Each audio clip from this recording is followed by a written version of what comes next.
Karong mga orasan nasa linya nato atong maanyag nga Treasurer's Officer sa Davao del Sur, Ma'am Farah Gemma Bidan. Ma'am, good morning. Good morning, sa Yes. kalan. Okay, kalabot ni ining lakaw ninyo unya ni Governor Dudo Cagas dito sa Davao City. Sa among nasayran doon na no sa laing malumong kasing-kasing nga muhatag og hinabang para sa mga biktima sa linog din sa probinsya, ma'am. Kisay muhatag, madam?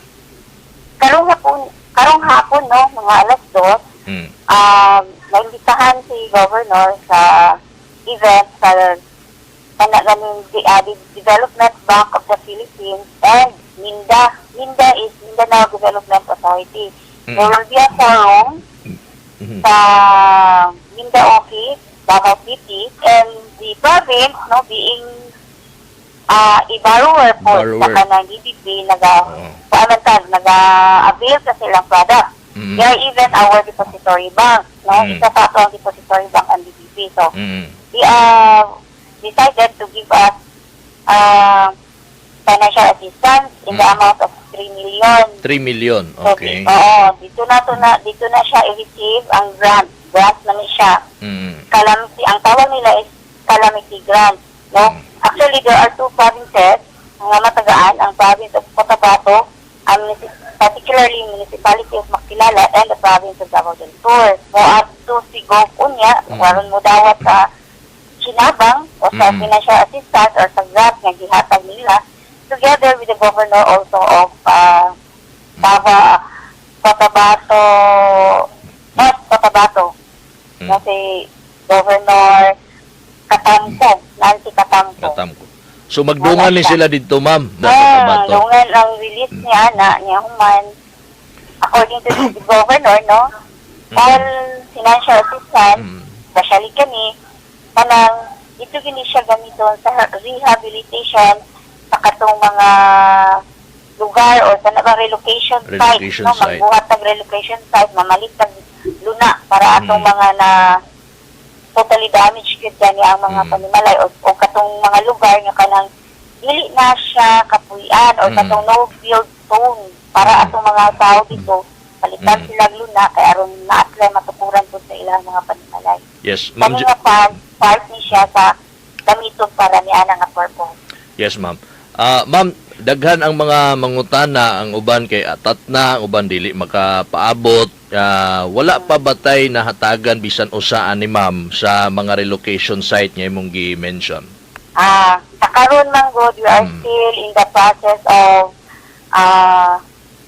going through the process of kanang mangita sa o kanang luna. Yes. Instruksyonon man guna siya, na mga yung kanang certification, gikan sa kanang MGB kung unsay hazards niya na kanang dapat magudili siya kanang flood hazard, mga kanang prone to flooding, tapos katong ato ang mga fields nga in charge yun sa fields sa inana sila Fidel Franco, amo na lang napuroy ang mga luna. So, ano lang nga ng proseso sa papilis, kay sometimes manggod ka ng mga yani, mag-take siya time, kay process nato, kay bayaran ba nato ang mga owners niya na i-negotiate pa nato ang presyo, no? Pero rest assured, nagyod. Ihatag yun na siya. Okay. Ma'am, sa imong gisulti nga na mo'y napilian sa inyohang ipang suroy nga mga luna nga baligya, asa po ni ma'am nga mga areas? Nanami nakitaan sa Magsaysay, tapos din sa Hagunoy, oo. So, napa may uban pang Suruyanan, like ang Bansalan, buwag na area dito, Digos, nanapod. Nanapod sa Digos, okay. Ma'am, sa pagkakaroon ba, ma'am, unya, madawat na to ang 3 million gikan sa DBP. Pila na kahatanan, ma'am, ang atuang nalikom nga mga hinabang gikan sa mga donors? Sa February 3 po di ay naapay dawatunon po gikan sa City of Makati. Makati? 2.5 po. 2,500,000. So,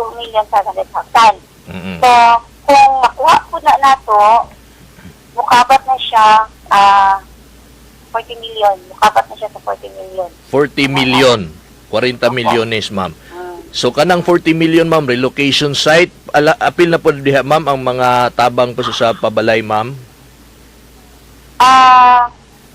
Dili pa ko sure kung sa plano ni Gov, pero kana lang jud ako sa Relocation site, okay. Ay nawala na si ma'am. Ang dali murag na dugay-dugay ma'am.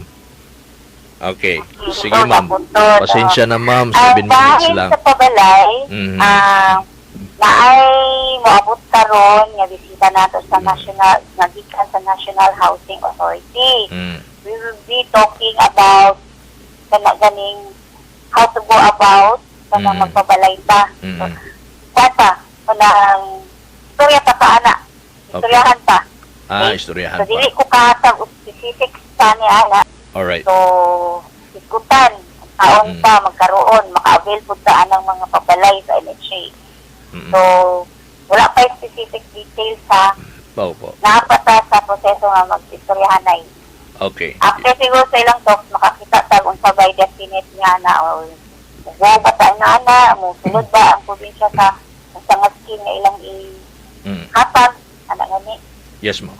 Okay, ma'am sa uban po nga kanang gatong mga totally damage o partially damage napapud na sa proseso nga ibang validate ang report para mambalan yun na kinsa ang tagaan.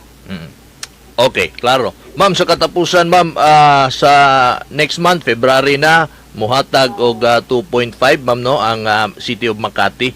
Makati. Yes, ang sila gid mismo mo anhi diri, ma'am, si Mayor Binay man na diya, ma'am, no? Oo, Mayor Abby Binay. Abby Binay. No, kanang dito siya kuhaon sa Makati kay burang naaman po sila kanang short program. I see. Dili lang po kita ang magdawat, burang napilaing mga LGU. No, I don't know kung apil magani siguro ang North Cotabato nga mga LGU.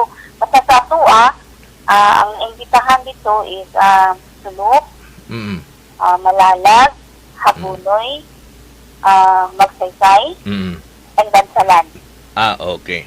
So, and Matanaw po. Matanaw po. So, I think si Mayor Vincent Fernandez, Mayor Sagarino, Jimmy Agpunog, and Mayor Davin will also be going there sa February 2. Okay, so lakip na pugkana, ma'am. Of course, naapugkana, manglupad mo na dito by February para sa pagdawat. Si Gov Manggod, he has other activities. So, ako lang ang iyang i-authorize pumasok. Okay. Sige. Alright. Ma'am, Jema, ma'am, salamat sa imuhang panahon sa pagtubag to ang salamat. So, may bunta ka tanan. Good morning, Ma'am Farah Jema Bidan, ang atuang Provincial Treasurer's Officer.